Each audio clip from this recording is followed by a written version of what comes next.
Ok, mais uma vez um bom dia a você que está aí conectado conosco. Vejo que várias pessoas entraram aqui e estão conectadas conosco agora aqui via Facebook. E hoje é o dia do Mais Amigo, né? O primeiro sábado do mês. Então eu sei que você vai ter um almoço especial na sua casa, tá bom? Embora não estejamos juntos, mas que hoje seja um dia muito especial para você ir na sua casa. E já que é o dia do Mais Amigo, eu queria sugerir uma coisa. Aproveita agora e share aí no seu Facebook, na sua página, para que outras pessoas, seus amigos, possam ter acesso, ok? Aproveita aí e share. Tem muita gente que está em casa agora, que pode, quem sabe, conectar-se conosco e também ter o benefício da palavra de Deus. É muito bom, eu vejo aqui os nomes das pessoas, a irmã Dulce, o Alexandre lá no Brasil, está lá conectado conosco, a Daniela aqui, acredito ali com o Vitor também, não é? O Antônio e a Ana estão ali conectados, a Isabel. Então, sejam todos aí muito bem-vindos. Meu irmão Paulo, lá do Brasil, está assistindo, olha aí. Mas sejam todos muito bem-vindos. E que Deus possa abençoar. Que bom que você veio, não é?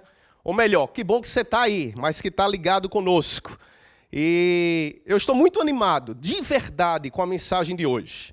De verdade, estou falando assim de coração. Há coisas que eu quero falar hoje de maneira específica, que Deus colocou no meu coração. Eu vim para a igreja hoje com a sensação de sabe, tirar logo essa carga dos meus ombros e compartilhar com vocês aquilo que Deus falou comigo ao longo de toda a semana. A presença de Deus, ela pode se manifestar em qualquer lugar. Acredite nisso. Não importa se eu estou aqui praticamente com a igreja vazia, tenho apenas o Heber sentado aqui, o Fabiano e o Hugo lá atrás. Ou se você está aí na sua casa, não importa. A presença de Deus, ela está em qualquer lugar. Tipo quando Jacó, lembra quando Jacó, ele acordou do seu sonho? E a Bíblia diz que ele tomou um susto porque ele chegou à percepção de que Deus está nesse lugar e ele diz, Deus estava aqui e eu não sabia. Então o problema nunca é a presença de Deus. Deus estava lá, Deus está aí, Ele sempre está. O problema maior é muitas vezes a nossa percepção. E eu oro a Deus para que não importa onde você esteja nesse momento, que essa presença de Deus em sua vida, ela seja percebida através de um coração sensível, de ouvidos abertos e de uma mente disponível para poder nesse momento ser impactada, né, ser tocada pela palavra de Deus. O título de hoje, do sermão de hoje é O Deus dos Processos. E eu escolhi esse título por uma razão simples, porque nós geralmente queremos os resultados em tudo na vida, mas nós não queremos os processos. Nós queremos o milagre, mas lógico, não queremos a enfermidade. Nós queremos o benefício, mas não queremos, obviamente, o sacrifício. E eu confesso, particularmente, eu detesto processos. Eu lembro quando era adolescente e nós tínhamos um amigo de adolescência, o nome dele era Marcos, e ele tinha um apelido de Marcos Galego, não é? Porque ele tinha um cabelão loiro, assim, bem bonitão. Né? Eu vi uma foto recente e ele está careca. Então, o meu cabelo sempre foi assim, mas está aqui até hoje, né? Então, tudo tem suas vantagens. E eu lembro que o Marcos Galego, ele tocava violão. E um dia todos nós da turminha percebemos que, pelo fato dele tocar violão, as meninas mais bonitas do grupo geralmente tinham um certo interesse nele. O que é que aconteceu? Obviamente, todos nós começamos a tentar aprender a tocar violão. Eu tenho que confessar o meu pecado, inclusive eu. Devia ter uns 15, 16 anos, eu disse, eu preciso aprender violão, esse negócio aí é bom. E eu comecei a aprender a tocar violão, mas eu não tive paciência. O dedo doía, parecia que nada acontecia, eu não saía das primeiras notas, acho que faltava também um pouco de talento natural, mas o fato é que eu não tive paciência, perseverança, porque eu queria o resultado, mas eu não queria o processo. E hoje eu sei que processos fazem parte da vida. A escola, por exemplo, o aprendizado é um processo. Já imaginou se você nascesse sabendo tudo, sem ter que ir para a escola? Eu imagino que as crianças em casa devem ter dito amém, não é? Porque A gente passa 12 anos da vida na escola e tem coisa mais chata, depois a gente não usa nem metade. Eu não sei se eu devia ter dito isso aqui publicamente. Quer dizer, crianças, é muito bom, é bom ir para a escola. Mas sabe, a aprendizagem, o processo de aprendizagem, de maturidade, é um processo. A vida 2 também é um processo. Muitos dizem, eu quero casar, eu não quero ficar solteiro. Mas esquecem que um bom casamento é um processo. Pois quando termina a festa, aí é que começa de fato o casamento. Com seus ajustes, suas renúncias. É legal? É, mas é um processo. Ou você achou que era só curtição, era só namorar o dia inteiro? Não é.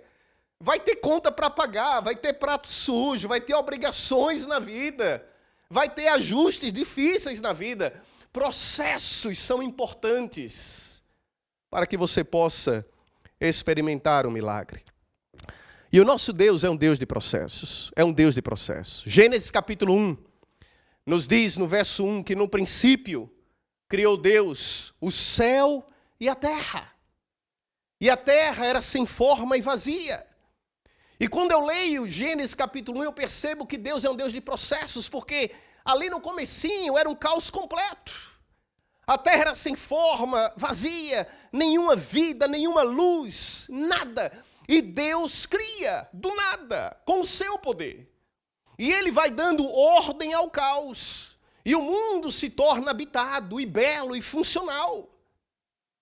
Deus pode criar qualquer coisa a partir do nada. E sabe, não precisa você trazer nada a ele, para que ele possa fazer algo em você. Mas apenas você mesmo. E o seu desejo de ser mudado. Ele pode pegar o seu coração do jeito que está. Sua vida do jeito que está. E criar algo funcional, cheio de propósito. Aliás, esse é um dos pressupostos do Evangelho. De que a graça e o poder de Deus são suficientes. E eu sei que alguns às vezes olham para o Evangelho ou a proposta do Evangelho e pensam, não pode ser assim, não pode ser, it's too easy, não pode ser assim. Mas Deus, ele só pede você e a entrega completa de sua vontade. Ezequiel, capítulo 37, por exemplo, nós encontramos uma história fascinante, porque a Bíblia diz que um dia o profeta Ezequiel, ele foi levado em espírito, ele estava em visão espiritual, e ele viu um vale cheio de ossos secos, sem vida. Uma visão impressionante. E aí Deus olha para ele, e Deus pergunta ao profeta, poderão viver esses ossos? E Deus não diz para ele fazer reviver os ossos. Apenas pergunta se ele acredita que Deus é capaz de fazê-lo. E aí, quando o profeta diz, eu acredito, eu creio, a Bíblia diz que o Espírito Santo soprou. E aqueles ossos, totalmente desconectados, totalmente sem vida, eles se uniram. E os tendões se formaram, e a carne se formou, e a pele se formou. E o Espírito de Deus soprou. E a vida apareceu. Não importa quão grande seja o caos em sua vida, Deus pode trazer ordem. Não importa quão sem vida está aquilo que morreu, Deus pode dar vida novamente. Deus pode dar a você novos sonhos, novos propósitos na vida. Deus pode dar um novo casamento a esse casamento que está quebrado.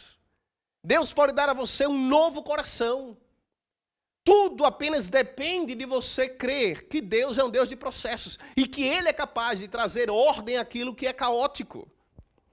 Mas sabe, mesmo a nova vida é um processo. Ela nasce pronta da parte de Deus, mas ela não nasce pronta em seu coração. E para que essa nova vida que vem pronta de Deus, mas que não nasce pronta em nós, ela se torna realidade, tem que ter paciência, perseverar e crer novamente, todo dia. Porque Deus é um Deus de processos. O Salmo 139, você pode abrir a sua Bíblia, Salmo 139, traz um outro cenário, não é? E Davi escreve aqui no Salmo 139 o processo de uma gestação. A substância ainda sem forma, no íntimo do ventre da mãe. E eu queria que você lesse comigo, abra sua Bíblia aí, em sua casa, os versos 13 a 16. E o salmista diz o seguinte, do verso 13 a 16. Pois possuíste o meu interior, entreteceste-me no ventre de minha mãe. Eu te louvarei, porque de um modo terrível e tão maravilhoso eu fui formado. Maravilhosas são as tuas obras, e a minha alma o sabe muito bem. Os meus ossos não te foram encobertos, quando no oculto fui formado e entretecido nas profundezas da terra. E ele termina dizendo: os teus olhos viram o meu corpo ainda informe. E no teu livro todas essas coisas foram escritas, as quais iam sendo formadas dia a dia, quando ainda nenhuma delas havia. É interessante o que Davi fala aqui. As células iam se formando, se multiplicando. Os cromossomos iam ali, formando os órgãos e sistema. Os neurônios criando as ligações no cérebro. Tudo se formando, um caos completo. Mas Deus está ali, mesmo nesse caos, controlando os processos. Usando os processos para formar uma nova vida. E o processo de Deus para formar uma nova vida não é sem dor. Não é sem ser inconveniente. Não que eu saiba exatamente o que significa esse processo da gestação, porque eu nunca engravidei, não é? Eu acompanhei duas gestações, mas eu nunca engravidei. Eu acho até curioso quando alguns homens hoje em dia, eles falam assim, nós estamos grávidos, não é? Se referindo à esposa. E às vezes eu penso o seguinte: não, você não está grávido, ela está grávida. Você está apenas acompanhando. Mas não tem como fazer de conta que são os dois. A gravidez realmente é um privilégio da mulher. E eu acompanhei Ângela em 2 gestações. Eu não vivi o processo, mas eu fui envolvido. E eu lembro que Ângela teve desejos. E eu confesso que até hoje eu não sei se essa questão de desejo durante a gravidez é verdade ou se são apenas as mulheres se aproveitando da natureza, não é, natural, bondosa do homem. Eu não sei. Mas Ângela, eu lembro que o desejo dela era bem singular. Ela só queria tomar sorvete de rum com passa. E eu lembro que eu fiquei preocupado. Eu disse: mas minha filha, rum com passas? A esposa do pastor, né, tomando rum ali e com passas. E eu fiquei pensando, não podia ter tido um desejo de, quem sabe, granola com mel, era mais fácil. E eu lembro que eu ficava me perguntando, como é que eu vou chegar na sorveteria e pedir? E falava baixinho ali: olha, me dá 2 bolas daquele sorvete ali, apontando. E o indivíduo não ouvia direito e dizia: qual? Rum com passas, bem alto, né? Processos podem ser inconvenientes, até doloridos. Uma gestação, ela pode ser inconveniente, ela pode ser até dolorida. Mas Davi diz que assim Deus formou você. Cada dia é escrito, mesmo antes de você existir. Porque Deus já está lá no seu futuro. Não quer dizer que Deus determinou todos os detalhes de sua vida. Você é livre para escolher seus caminhos. Mas desde o momento que você foi gerado, antes de abrir os olhos, antes de chorar pela primeira vez, Deus predestinou você para ser dele. Você pertence a ele. A sua vida pertence a ele. O seu futuro pertence a ele. Por isso você não precisa temer, ficar ansioso quanto ao futuro, porque Deus já está lá no seu futuro, Deus é eterno. Por isso Pedro diz na sua primeira carta, 1 Pedro 5,7, você pode abrir a sua Bíblia aí, 1 Pedro 5,7. E Pedro diz: lance sobre ele toda a sua ansiedade, entregue a ele sua ansiedade, porque ele tem cuidado de você. Se Deus formou você, se Deus já conhecia você muito antes de você nascer, sendo formado ainda, se Ele predestinou você para ser dele, será que Deus não vai cuidar de você? Eu vou dizer uma coisa: pode vir crise, pode vir vírus, pode vir perseguição, pode vir qualquer coisa, mas aquele que formou você, Ele tem a sua vida em suas mãos. Mas eu sei que assim como formar você fisicamente foi um processo, formar você espiritualmente também é um processo. Não é da noite para o dia que você desenvolve uma fé madura, uma fé, sólida. É fruto de experiência, é fruto de passar por crises, provações, problemas. E tudo na nossa vida nos prepara para o estágio seguinte. Então presta atenção no que eu vou falar. E esse é o problema de alguns nesse momento que nós estamos vivendo, nesse momento de crise. Porque se você não tinha uma ligação individual e pessoal com Deus em tempos de paz, você vai ter que obter agora uma experiência que você não tinha, mas agora em tempos de provação. E não é que você não vai sobreviver, mas vai ser muito mais difícil, você vai sofrer mais. Eu vou dar um exemplo. Se você, por exemplo, não costumava louvar a Deus sozinho em casa, talvez esteja sendo meio awkward você ficar em pé no meio de sua sala e cantar a Deus. Se você não lia sua Bíblia antes, se não orava antes, se você confiava demais na estrutura de uma igreja, de uma instituição por trás de você, e agora? E quando, num futuro, talvez, nem isso aqui mais tivermos, uma transmissão live? Essa crise pode ser um ato de misericórdia de Deus para nos preparar para a verdadeira crise final. Talvez não muito longe. Mas esse será o estudo que nós vamos fazer segunda-feira. Vamos divulgar depois. Mas eu quero que você entenda uma coisa agora, que Deus é um Deus de processos. Tudo o que acontece faz parte de um plano. E a experiência na crise de hoje será fundamental para a crise de amanhã. Eu não entendia isso antes. E quando vinham os problemas na vida, eu reclamava, eu esperneava. Eu queria skip, né? Queria pular aquela fase da vida. Mas hoje eu entendo que tudo que nos acontece nos prepara para o momento seguinte, porque Deus é um Deus de processos, Ele vai formando a nossa vida fisicamente e espiritualmente. Uma outra ocasião em que Deus trabalhou com processos foi quando Jesus chamou os discípulos. E sabe, eu sempre me perguntei, por que será que Jesus escolheu os menos prováveis? Por quê? Só escolheu gente, sabe, difícil, com limitações. Jesus não escolheu aqueles que eram os mais capazes, os mais ricos, os mais preparados. Por quê? Mas eu entendo que Jesus o fez para mostrar que qualquer um pode. Para ficar evidente que não é você, mas que é Ele. Que não são seus recursos, não são seus talentos. Porque Deus trabalha com processos. E na ótica de Deus, às vezes, quanto mais caótico, melhor. Para que fique evidente que é Ele. Olha Paulo, por exemplo, o apóstolo Paulo. Quando foi chamado, ainda era Saulo, o pior de todos. Terrorista. Matava cristão. Ele seria hoje considerado um terrorista. Ele estaria na lista de terroristas. Ele matava cristão. Ele matava religiosos. Mas Deus foi lá.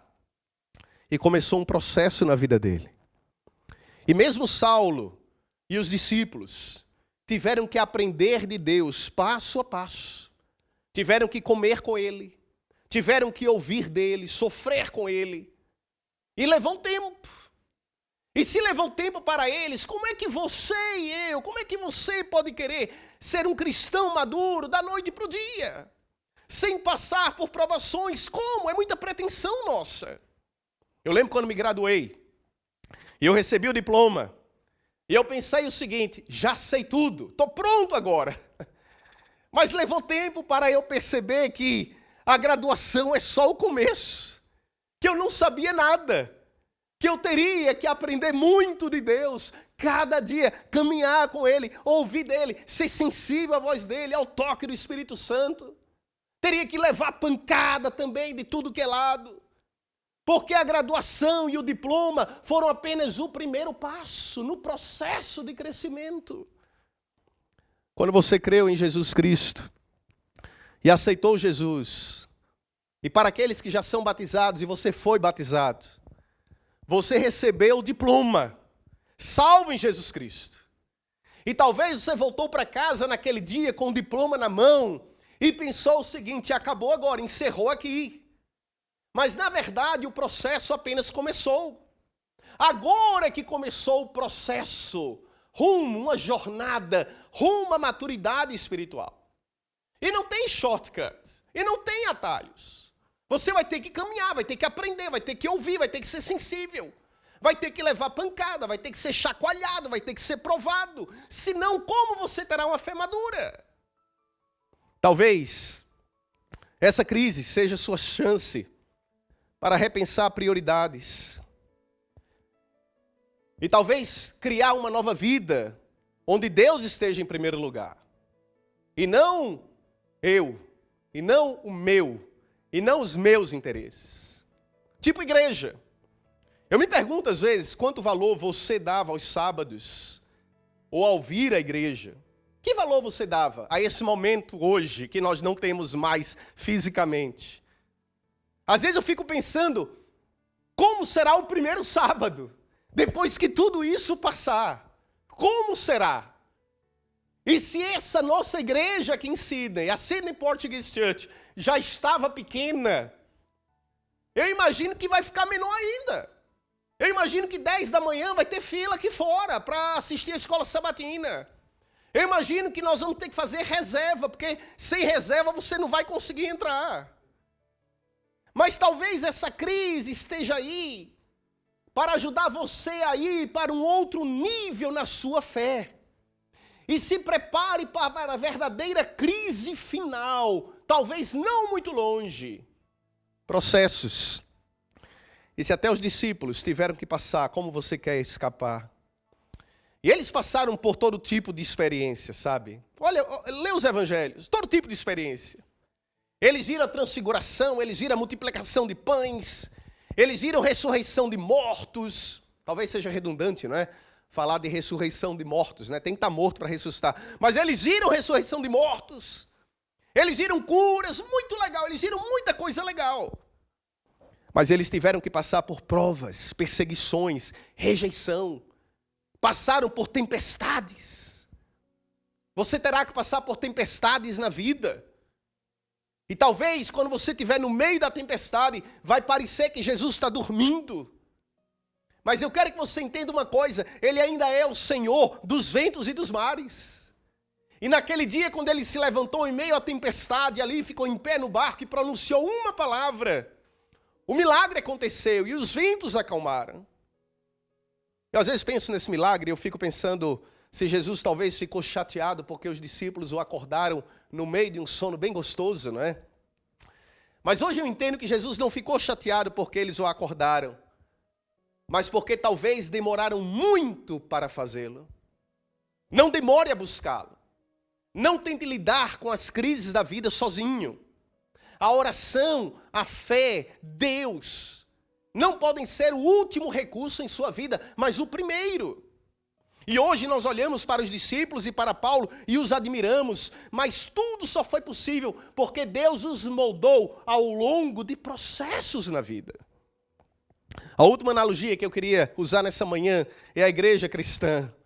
É um outro processo, irmãos. Talvez o mais fantástico de todos. O movimento do cristianismo.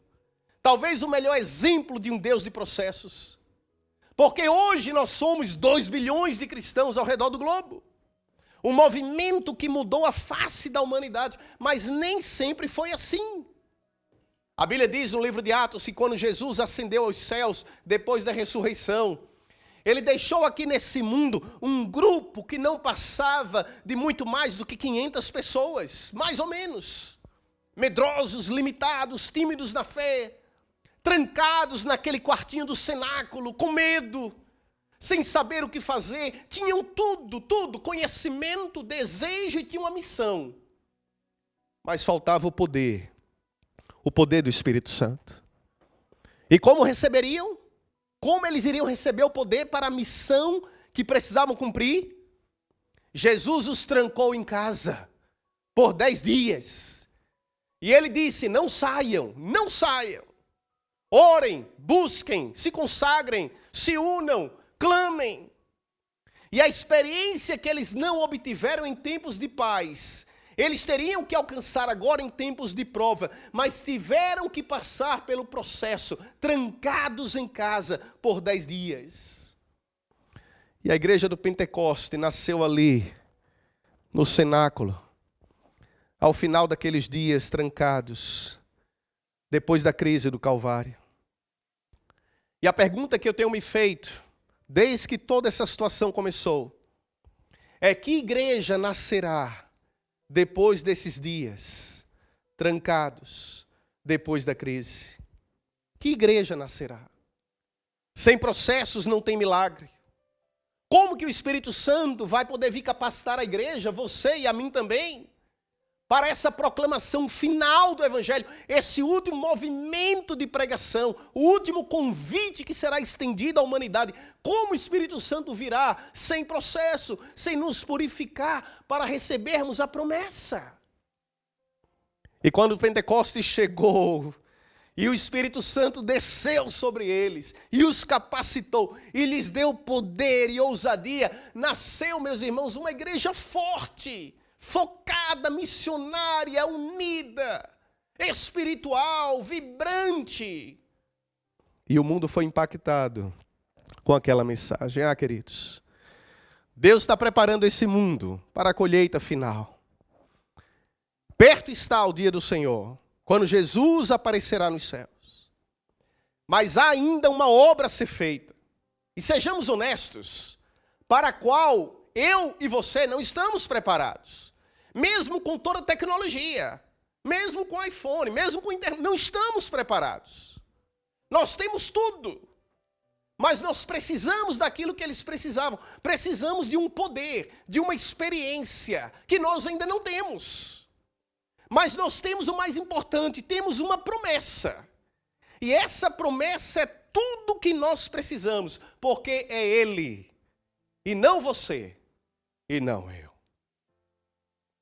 Pedro falou sobre essa promessa, logo em seguida ao dia de Pentecostes. Abra sua Bíblia em Atos capítulo 3, verso 19 e 20. Quando Pedro falou sobre essa promessa, ele disse no verso 19, Atos capítulo 3, verso 19, e depois o verso 20. E Pedro disse, portanto, arrependam-se e voltem-se para Deus, para que os pecados de vocês sejam perdoados. É hora de arrepender-se, irmãos, é hora de voltar. Para aquele que está longe, volte. Para aquele que está frio, se aqueça na fé. Para aquele que estava vacilante, firme os pés. Para aquele que estava vivendo a vida despreocupado, entenda uma coisa, que há um céu a ser ganho. Há uma terra eterna a ser habitada. E Pedro sabia do que estava falando, porque ele falava por experiência. Porque qual dos discípulos foi mais fundo que ele? Qual, irmãos? Todos os privilégios ele teve. Ele andou com Jesus, ele viu os milagres, ele ouviu dos seus ensinos. Mas quando Jesus mais precisou dele, Pedro falhou. Foi bravo. Na hora de cortar a orelha de Malco, foi bravo. Lá ali no monte, né? Ele foi bravo. Ainda bem que tinha pontaria ruim. Mas quando Jesus mais precisou dele, ele o negou. Mas Jesus o perdoou e o restituiu à posição. Por isso Pedro sabe do que está falando quando ele diz, é hora de se arrepender, é hora de voltar. Mas o verso 20 continua e ele diz, se arrependa e volte, para que da presença de Deus venham tempos de refrigério. Ele está falando do Espírito Santo, para que o Espírito venha. E também para que Deus possa enviar o Cristo, isto é, Jesus. Deus está trabalhando em sua vida, nessa crise, tenha certeza. Ele está sacudindo, Ele está purificando, Ele está tirando você da sua zona de conforto. Tudo isso faz parte do processo de Deus. E eu não estou dizendo que Deus causou isso. Mas Deus, Ele usa até o que provoca dor, para poder fazer nascer um novo você e uma nova igreja, mais forte, mais espiritual, mais missionária, mais unida, mais poderosa. Porque o isolamento, irmãos, é social, mas o isolamento não é espiritual. E você pode buscar a Deus, e buscar mesmo nessa crise, uma experiência espiritual que você talvez não obteria de uma outra forma. O resultado? Pedro diz, para que Deus possa enviar Jesus. E ele está falando do que aqui? Da primeira vinda? Óbvio que não. Jesus já tinha vindo. Pedro está falando aqui da segunda vinda. É hora de voltar, é hora de arrepender-se, para que o refrigério venha, para que Deus envie Jesus. Meus irmãos, meus queridos e amigos, muitos têm me perguntado, quanto tempo vai levar? E a igreja, pastor, vai acabar a igreja? Lógico que não. Lógico que a igreja não vai acabar. Sacudida sim. Peneirada sim, provada sim. Quanto tempo? Não sei, sinceramente. Mas uma coisa eu sei: Jesus está agora muito mais perto de voltar do que há um mês atrás. Isso eu tenho convicção, disso eu tenho convicção em meu coração. Não tenha medo do processo, não tenha medo. Deus é um Deus de processo. Não tenha medo do processo, não reclame do processo.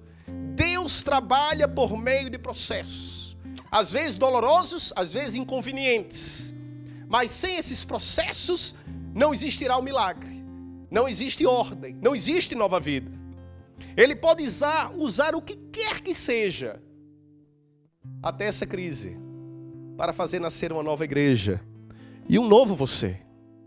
E ao final de tudo, muito em breve, é a minha oração, Ele fará nascer uma nova terra e um novo céu, para que você e eu habitemos nele. Creia nisso, submeta-se a Ele e fique em paz. Não importa quão difícil seja o processo, porque Deus, o nosso Deus, é um Deus de processos. Deus o abençoe.